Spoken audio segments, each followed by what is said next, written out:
Assalamualaikum warahmatullahi wabarakatuh. Perkenalkan, nama saya Neidina Utaminur dengan NIM 19103011121 dari kelas 4B. Di sini saya akan menjelaskan mengenai materi fikih kontemporer mengenai melahirkan dan donor ASI untuk memenuhi tugas dari modul Islam dan IPTEK. Untuk yang pertama, saya akan menjelaskan mengenai materi melahirkan. Nah, dalam dunia medis, proses persalinan dikenal dengan dua istilah, yaitu partus normal atau partus biasa dan partus abnormal. Nah, partus normal yaitu bayi lahir melalui vagina dengan letak belakang kepala atau ubun-ubun kecil, lalu tanpa memakai alat atau pertolongan istimewa, serta tidak melukai ibu maupun bayi kecuali episiotomi, dan berlangsung dalam waktu kurang dari 24 jam.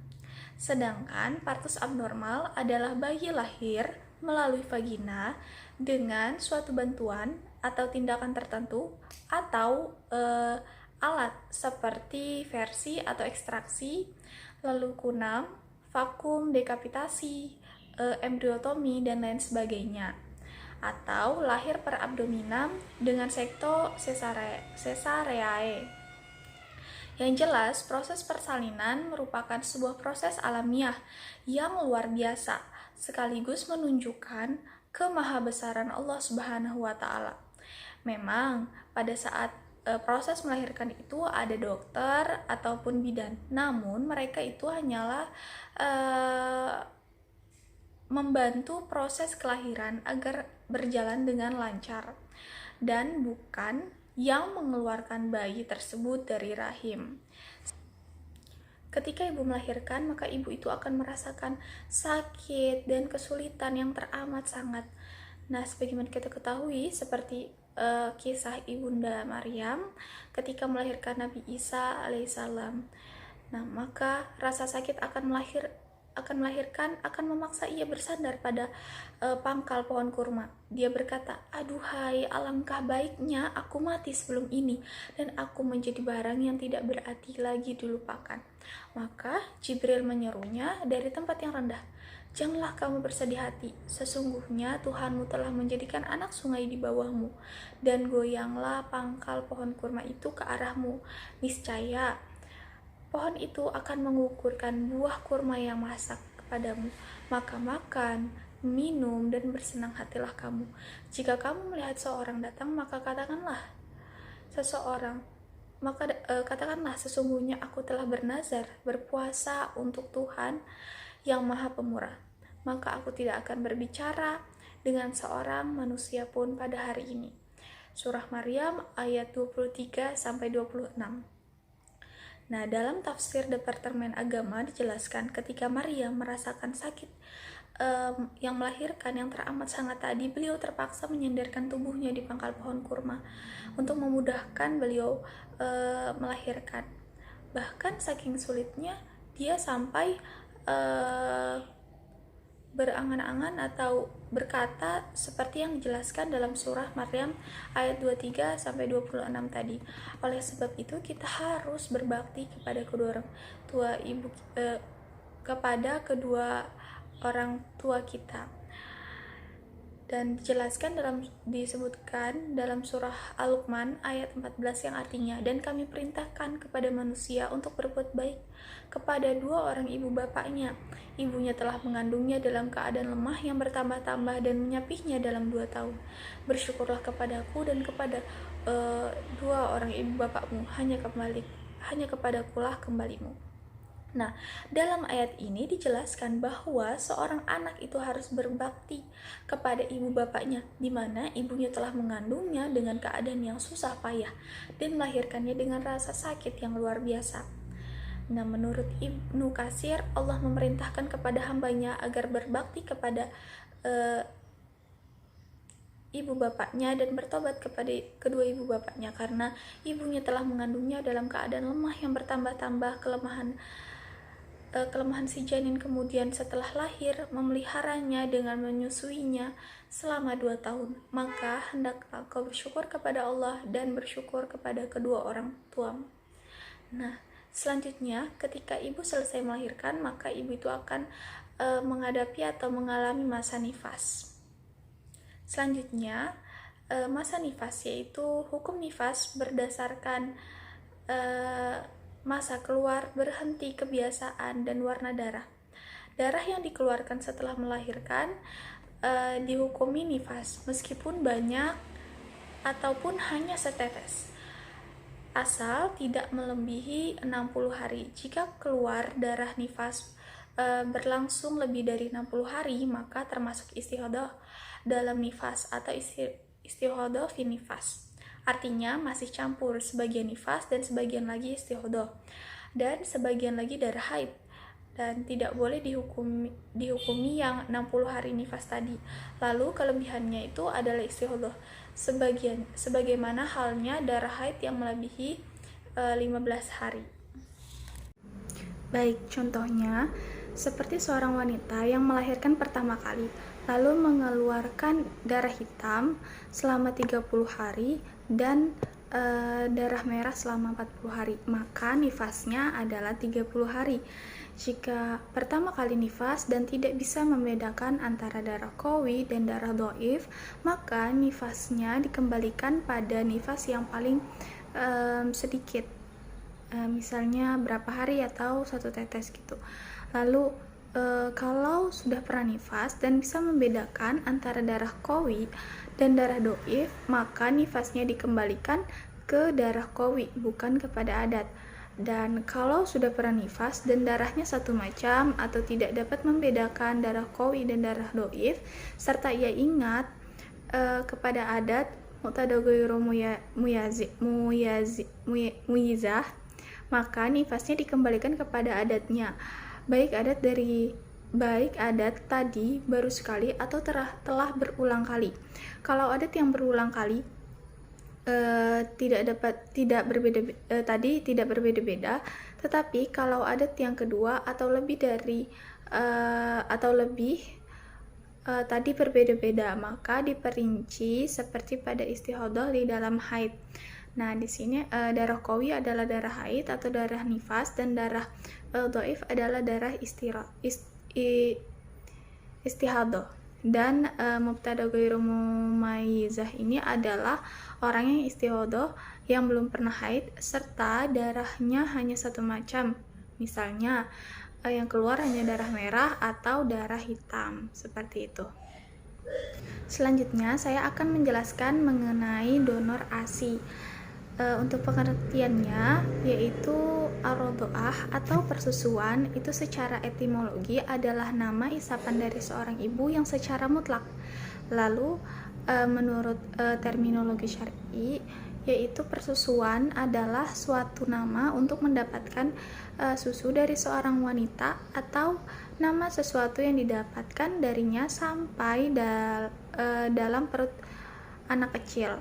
Dan air susu ibu itu disebut ASI, adalah bagian yang mengalir dari anggota tubuh manusia dan merupakan karunia Allah Subhanahu wa taala. Bagi manusia, ASI ini berfungsi sebagai gizi bagi bayi.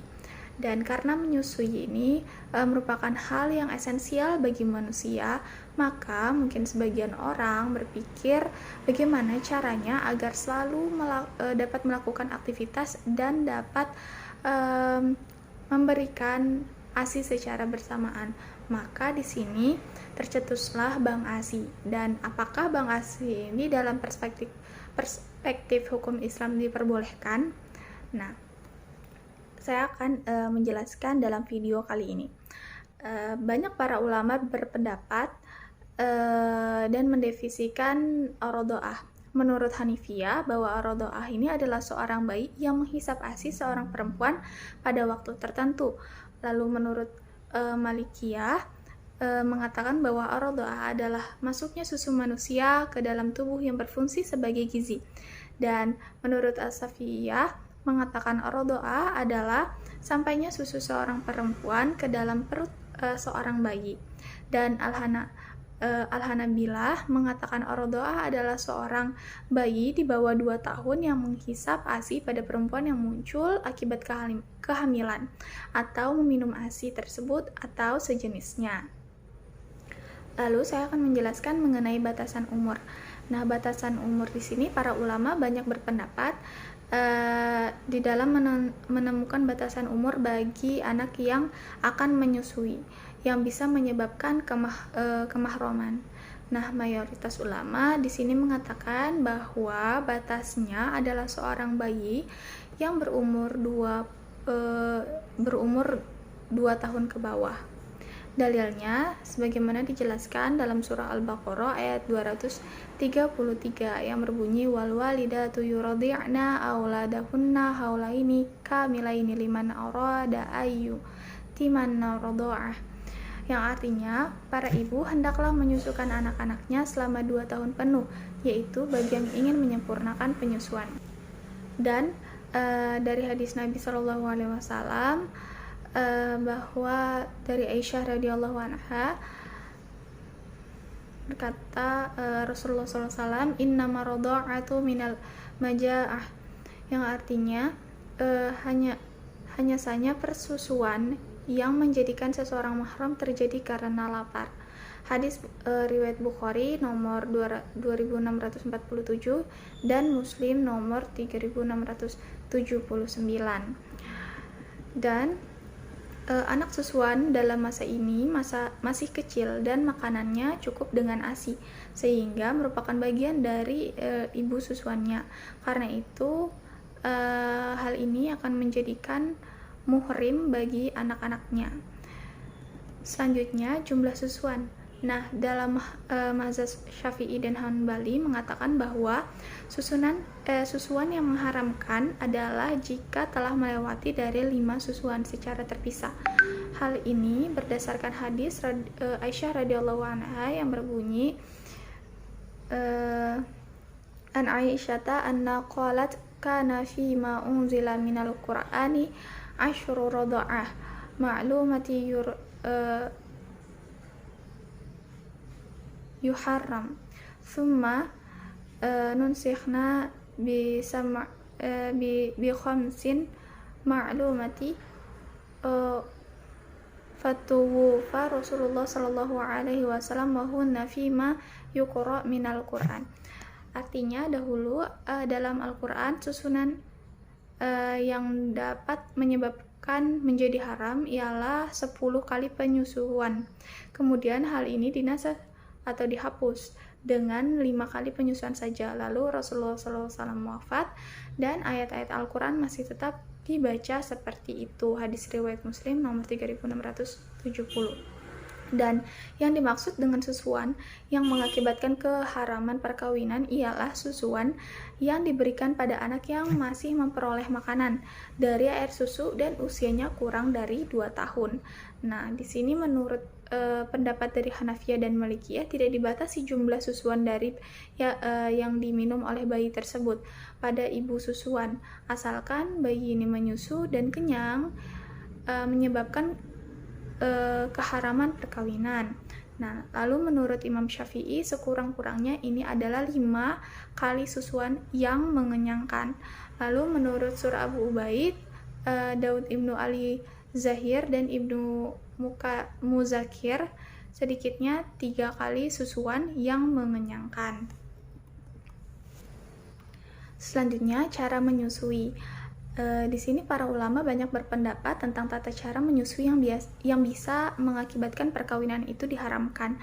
Nah, mayoritas ulama di sini mengatakan bahwa yang penting adalah sampainya ASI ke dalam perut bayi sehingga membentuk daging dan tulang, baik dengan cara menghisap dari perempuan langsung atau dengan cara su'ud, memasukkan susu ke dalam lubang hidungnya, atau dengan cara al-wuzur, yaitu menuangkan langsung ke tenggorokannya, atau dengan cara lain. Mereka berpegang kepada pengertian secara lahir dari kata menyusui yang terdapat di dalam firman Allah Subhanahu wa taala surah An-Nisa ayat 23. A'udzubillahi minasyaitonirrajim. Bismillahirrahmanirrahim. Wa ummahatukumul allati arda'nakum wa akhawatukum minar radha'ah. Artinya diharamkan atas kamu mengawini ibu-ibu yang menyusui kamu dan saudara perempuan sepersusuan. Nah, bila mana ASI perempuan dicampur dengan makanan lain atau minuman atau obat-obatan atau susu kambing atau susu lainnya dan lain sebagainya lalu diminumkan kepada bayi, bila ASI yang lebih banyak maka menyebabkan mahroman, dan bila sedikit maka ia tidak menjadi haram bagi ibu susuan dan dapat melakukan perkawinan. Demikian pendapat Hanafiyah, Mazni, dan Abu Thur. Lalu di sini saya akan menjelaskan bagaimana sih perspektif hukum Islam mengenai donor ASI ini. Berdasarkan Majma' Fiqh Islam, Majelis Penelitian di bawah koordinasi OKI dalam Muktamar Islam yang diadakan pada tanggal 22 sampai 28 Desember 1985 menyimpulkan setelah dipaparkan penjelasan secara fikih dan ilmu kedokteran tentang Bang ASI, terbukti bahwa Bang ASI yang telah diuji coba di masyarakat barat ini menimbulkan beberapa hal negatif, baik dari sisi teknis dan ilmiah, sehingga mengalami penyusutan dan kurang mendapat perhatian dalam masyarakat Islam. Masih memungkinkan untuk mempersusukan anak kepada wanita lain secara alami. Keadaan ini menunjukkan tidak perlunya Bang ASI. OKI memutuskan untuk menentang keberadaan Bang ASI ini di seluruh negara Islam, serta mengharamkan pengambilan susu dari bank. Nah, kerusakan yang dapat ditimbulkan dengan adanya Bang ASI ini, yang pertama, terjadinya pencampuran nasab jika distribusi ASI ini tidak diatur secara ketat. Lalu yang kedua, pendirian Bang ASI ini memerlukan biaya yang cukup besar dan terlalu berat apabila ditanggung oleh suatu negara berkembang seperti Indonesia, contohnya. Lalu yang ketiga adalah ASI yang disimpan dalam bank mungkin saja berpotensi terkena virus, bakteri, kuman, dan lain sebagainya yang berbahaya. Bahkan kualitas ASI bisa menurun drastis dibandingkan dengan ASI yang langsung dihisap oleh bayi dari ibu.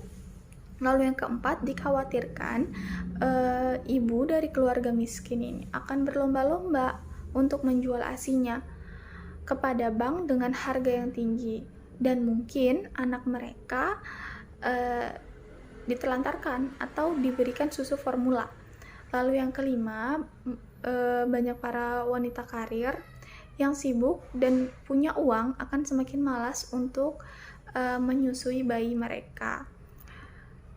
Padahal Allah sudah menjelaskan, sudah berfirman di dalam Al-Quran yang artinya, diharamkan atas kamu mengawini ibu-ibumu, anak-anakmu yang perempuan, saudara-saudaramu yang perempuan, saudara-saudara bapakmu yang perempuan, saudara-saudara ibumu yang perempuan, anak-anak perempuan dari saudara-saudaramu yang laki-laki, anak-anak perempuan dari saudara-saudaramu yang perempuan, ibu-ibumu yang menyusui kamu, saudara perempuan persesuan, ibu-ibu istri mertuamu, anak-anak istrimu yang dapat memeliharamu dari istri yang telah kamu campuri. Tetapi jika kamu belum campur dengan istrimu itu dan sudah kamu ceraikan, maka tidak berdosa untuk mengawininya, dan diharamkan bagimu istri-istri anak kandungmu menantu dan menghimpunkan dalam perkawinan dua perempuan yang bersaudara, kecuali yang telah terjadi pada masa lampau. Sesungguhnya Allah Maha Pengampun dan Maha Penyayang. Kesimpulannya dari donor ASI menggunakan Bang ASI ini adalah Bang ASI berpotensi untuk menimbulkan hal yang subhat dalam hubungan mahram atau persaudaraan karena persusuan. Nah, pendonor hanya sekedar memberikan identitas dirinya secara umum seperti seseorang yang akan mendonorkan darahnya. Lalu selanjutnya tidak dapat dilacak dengan benar atau secara ketat siapa saja bayi-bayi yang pernah mengonsumsi ASI dari ibu tersebut, sehingga tidak jelas bagi seseorang siapa yang menjadi mahramnya. Nah, ini mengakibatkan akan terjadinya seorang laki-laki yang menikahi seorang perempuan dan ternyata mereka adalah sepersusuan dari seorang wanita pendonor ASI yang sama. Nah, bila hal ini terjadi, berarti pasangan laki-laki dan pasangan perempuan ini telah menjadi saudara. Maka haram menikahi mahram yang terjadi akibat ikatan saudara persusuan. Inilah bahayanya yang nyata dari keberadaan donor ASI yang disimpan di bank ASI. Oleh karena itu, Kementerian Kesehatan yang sedang menggodok peraturan yang berkaitan dengan donor ASI dan bank ASI harus memperhatikan kaidah-kaidah dari syariat Islam yang berkaitan dengan hubungan nasab sepersusuan. Jangan sampai kaum muslimin yang merupakan mayoritas muslim malah terjerumus dalam dosa yang turun-temurun hingga ke anak cucu. Mungkin ini saja dari saya, kurang lebihnya mohon maaf. Wassalamualaikum warahmatullahi wabarakatuh.